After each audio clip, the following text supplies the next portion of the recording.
Solomon was a young man, and he had always lived his life believing that he had an understanding what his future was.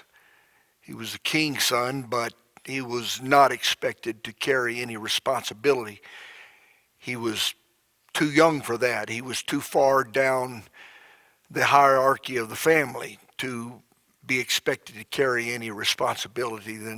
But then suddenly, Solomon found himself without warning and without preparation. He found himself in circumstances that were overwhelming. He was made to be the king over Israel, and Solomon knew that he was unqualified.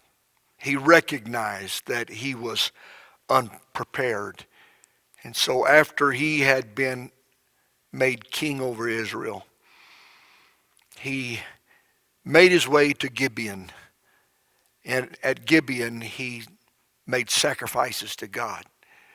He didn't make just one sacrifice. He didn't make 10 sacrifices. He didn't make only 100 sacrifices. He made 1,000 sacrifices to God. He was desperate. He was uncertain. He was unsure. And he knew one thing, that in this time, this new responsibility that he had to have God. And so he made 1,000 sacrifices to God in Gibeon. And the Lord met him there. And Solomon told God, this is my situation. My dad has been the king for many years. He was a great king. He was successful. He achieved so many things. He has broadened the borders of Israel. You have been with him. You have protected him. You have guided him. And now here I am, young, and I need you. I've got to have you. And we find Solomon talking to God in 1 Kings chapter 3, verse 7. And Solomon says, "And now, O Lord my God, thou hast made thy servant king instead of David my father. And I am but a little child. I know not how to go out or come in. I don't know how to go out or come in." When you think about it, our entire life is nothing but a series of going out and going in. We are continually moving out of phases in our lives and moving into new phases of our lives. We are continually moving out of old situations into new situations. We are moving from the familiar to the unknown, and that is going on in our life continually.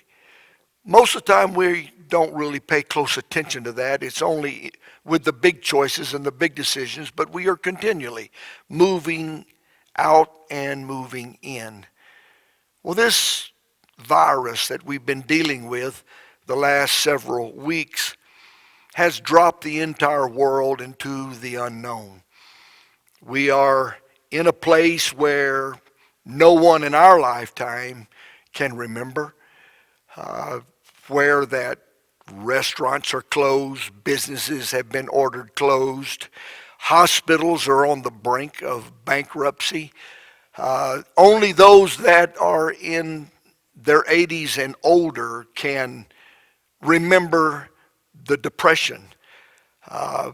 We've never been in a time where the economy moved from robust to fledgling in just a matter of days. Those who are in political leadership have been making decisions. They've been making hard decisions. And lately we've been hearing one particular line, and that is, we are making our decisions based on data and doctors. Well, that sounds reassuring. That sounds good until you listen to the data and the doctors.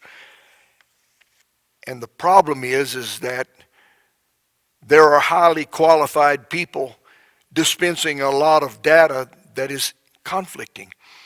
There are doctors that are highly qualified, that are extremely intelligent, and yet the instructions they give is conflicting. And so our present leaders are faced with the same dilemma that every leader deals with periodically throughout their career, and that is you take in all of the data, all the information that you can, and then you make a decision. I think probably the most graphic picture and experience that I have read in reading history that depicts that the most is the day that they were making the decision to make the attack on D-Day. And General Eisenhower had his top quality, highest ranking people, the most qualified people in the room with him. And there were highly qualified people counseling him and instructing him that we should attack. And there were equally qualified people instructing him and counseling him that we should postpone the attack to a later time. After all the arguments had been made, and everyone had said what they felt like they needed to say, was reading Eisenhower's account of this particular moment. And he walked away, he separated himself from the rest of the people in that room and went and stood beside a window and stared out that window alone, thinking about what he had heard, the conflicting data, the conflicting reports, the conflicting counsel. He thought it all through, and then he turned and told the men that was in the room, "We will attack tomorrow." Within seconds, that room was empty. They all grabbed up their papers and dashed out the room to prepare everyone and everything for the upcoming attack. General Eisenhower, when he wrote his book, of course he was not general at that time, but he penned and stated, "I never felt more alone than I did standing in that room after everybody had left." Our governor has received conflicting counsel, people who have told him what we should do, what we should not do. He has received data, he has received information, he has counseled with doctors, and he has made a decision for the state of Texas. And among other things, he has determined and declared that beginning this Friday, he's opened up retail stores, where that retail stores can open up and do business and restaurants can open up and do business, but they've got to remain at 25% capacity. One of the other things that our governor has opened up, he's made it possible for churches to have services again. The one request that's been placed upon us as a church is that we should adhere to the social distancing measures, that we should remain at 6 feet apart. So here we are in transition time, in unknown territory. We are going out and we are going in. I don't know what the political leaders will do. I don't know what the political leaders are going to expect of us in the future. I don't know what the economy will do. I don't know what the virus will do. But as I continually teach the good people of this church, there are a lot of things we don't know. There are a lot of things we don't control. So when we are in those times, then the thing that we must do is focus on that which we can control. And so tonight I want to focus on the things that I do know. I don't know what the future holds as far as political choices and decisions. I don't know what the economy is going to do. But I do know that this Sunday we will have church at the First United Pentecostal Church. On May the 18th, that we will be given new directives. I don't know what our governor is going to tell us on May the 18th, but I do know that this Sunday we will be having church this Sunday morning. First thing that we will have, before we have church Sunday, we will have prayer Saturday. Now, we've had a good number of people who have been gathering and praying in the parking lots all through this time where the church has been closed. And people have been gathering on Saturday evenings and praying. And that's a beautiful and a wonderful thing. But we will gather here in the church this Saturday at 6:30, and we will pray until 8. If you want to continue praying outside, that's perfectly fine. If you want to come inside, this will be open so that you can come in and pray here at the church as a church family. This Sunday morning at 10:30, we will begin service here at the First United Pentecostal Church. Because of social distancing, because they are asking us to remain 6 feet apart, and because that it is impossible to get children to comply with the 6-foot social distancing rule, we will not be having Sunday school this Sunday morning. Everybody will be here in the auditorium. We will be having church this Sunday morning, May the 10th, May the 17th, 10:30. We will not be having evening services, but we will be having Sunday morning services. Wednesday night, we will have church at the regular time of 7:30. Due to social distancing, we will not be having the youth service, and we will not be having Soul Patrol in those classes. Everybody will be here in the auditorium. For the next little while, we will be providing live stream so that people who are vulnerable, we have people in our church that have major health issues. We have people in our church that have weakened immune systems. We have people in our church that are advanced in age, and it has been determined that advanced age makes you more vulnerable to the coronavirus. If you are not feeling well, if you have a fever, if you are coughing, if you don't feel good, use common sense and stay home. Somebody will be calling you and wondering why you weren't in church. If you show up hacking and coughing and talking about your fever and your chills, we'll be wondering why you came. So please stay home if you feel sick. There are people in our church that are just simply concerned and don't feel safe getting out in public at this time. And we respect that.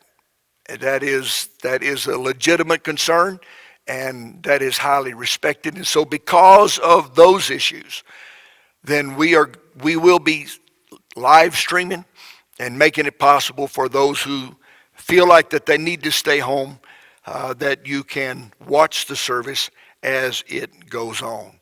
The camera that we have right now is only capable of recording. Right now I'm being recorded, and then we will broadcast it later. And that's what this camera does. We are in the process of purchasing another camera. We will be live streaming this Sunday.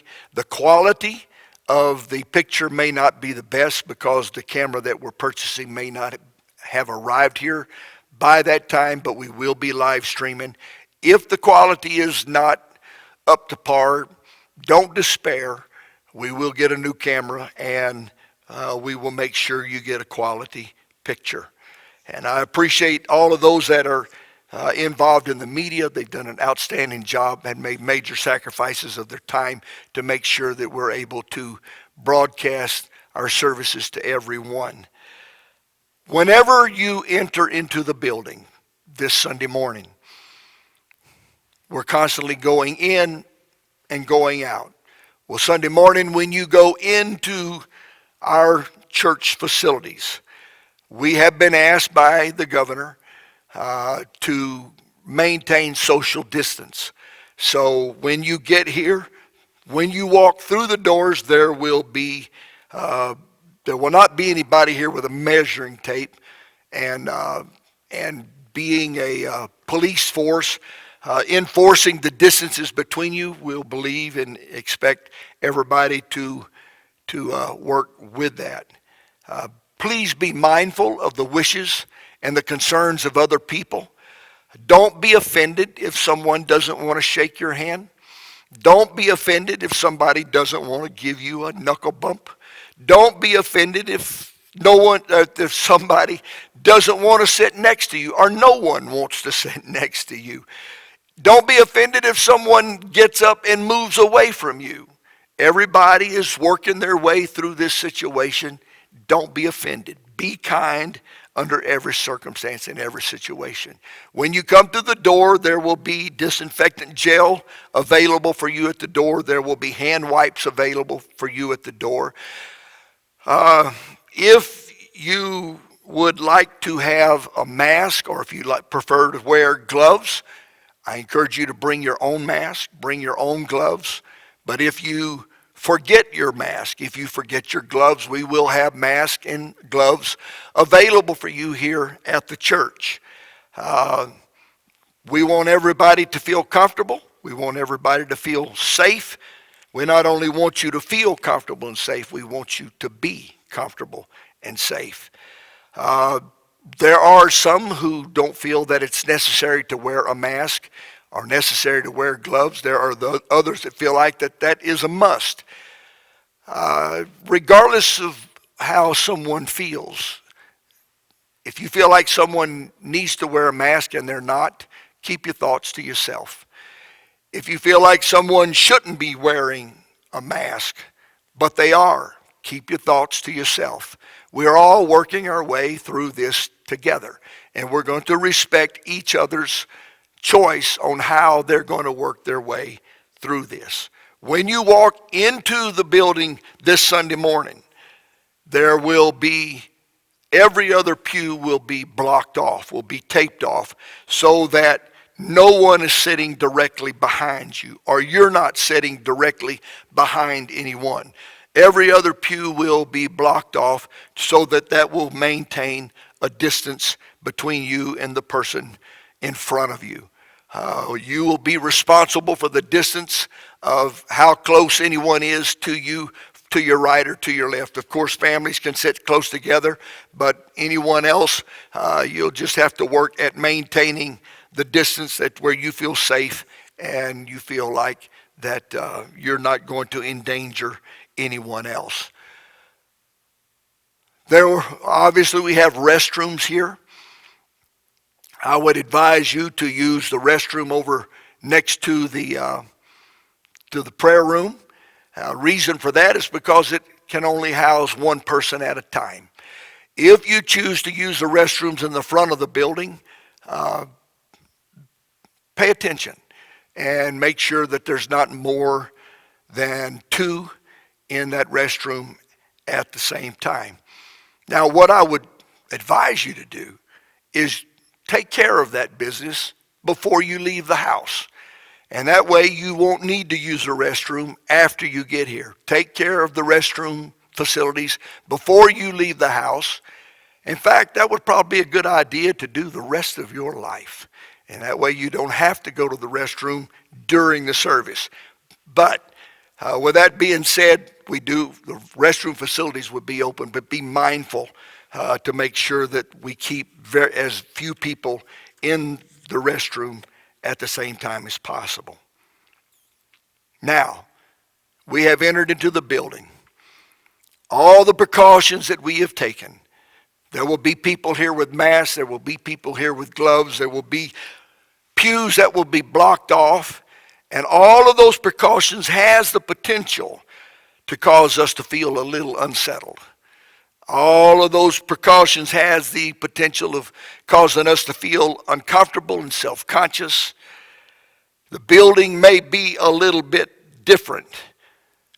The building may not be exactly, and the crowd may not be exactly like you remember it the last time you were here. But after we get into the building and the things around us, The facilities might be just a little different, but then we're going to move from into the building to into worship. We're going to go into worship. I may not be familiar with some of the things around the building, but I am familiar with worship. You are familiar with worship, and we are going to enter into that familiar place where we begin to worship our God. We begin to glorify our God. It seems like forever since I have felt the power of a unified church family worshiping together. It seems like so long, and it has been so long, since I have felt the force that comes when people worship God and praise God and glorify God. And we are going to refuse to be distracted by all of the other elements around us, and we are going to focus on the one who we have, that has brought us through this whole situation, the one who has been with us every step. We are going to focus on our God. And together we are going to give him glory. Together we are going to magnify him. We are going to enter into worship. We are going to enter into praise. We are going to enter into the familiar. We are going to enter into that place that we have longed to be, that we have desired to be. We're going to worship our God. And as we worship our God, we will enter into his presence.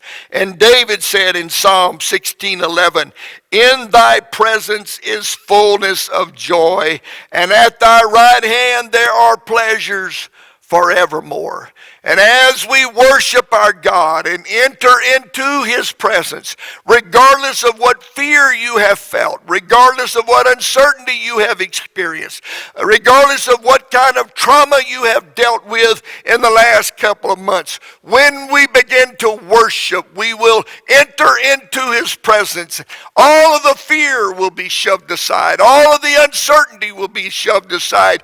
We will be in his presence, and in his presence there is fullness of joy. There is peace. There is calm. There is love. There is assurance. There is certainty in the presence of our God.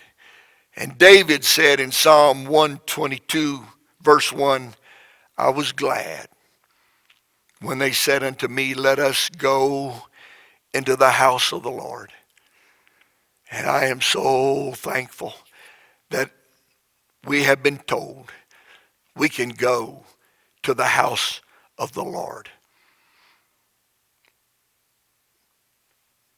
On August the 13th, 2012, that's 8 years ago, I had an open heart surgery. The one thing that I think probably stands out more than anything else during that whole process of recovery was my first breath. When I came to out of that surgery, I woke up and my first thought was, I made it. I'm alive. And then I sucked in that first breath. I don't know how to explain it. I don't know how to describe it. But I took in a long draw of oxygen. And that breath that I sucked into my lungs, it was so cool on my tongue. And in fact, it had a sweet flavor. When I sucked in that first oxygen, when I waked up out of that sleep, it was cool and it was sweet. And then a couple of weeks later, I came to church for the first time. I came in late so that everything could be settled in, and church was going on, and you were already worshiping. You were already praising God. The glory and the worship, it was already here, and I slipped through that back door and sat on that back pew, and I lifted my hands to worship. And it was like that first breath. It was so cool and it was so sweet to stand there on unsteady legs. I had to lean against the pew to remain standing, My body was weak, but oh, it felt so good to feel God's presence, to be here with the church family, to stand here surrounded by people who love God, surrounded by people who loved each other, surrounded by people who love me, and to worship together. I didn't contribute a lot of volume, but there was nobody that was more satisfied and more happy about being in the presence of God. And this Sunday, we're not going to be in a hurry. We're just going to come and we will worship. And we will worship. And we will worship. We will glorify God. We will have a great time of worship, and we will be reunited as a church family. We will come together. We have not seen one another for a while, and it will be so good to see you. It will be so good to talk to you. It will be so good to worship with you. I look forward to this Sunday morning to worship with you. We will have prayer Saturday night at 6:30. We will have church Sunday morning at 10:30. This is the day we've been looking for. We knew that sometime, somewhere, we were going to be released to be able to have church again. Well, that time has come. And I'm so glad that they have said, let us go to the house of the Lord. I look forward to seeing you this Sunday. Lord bless you.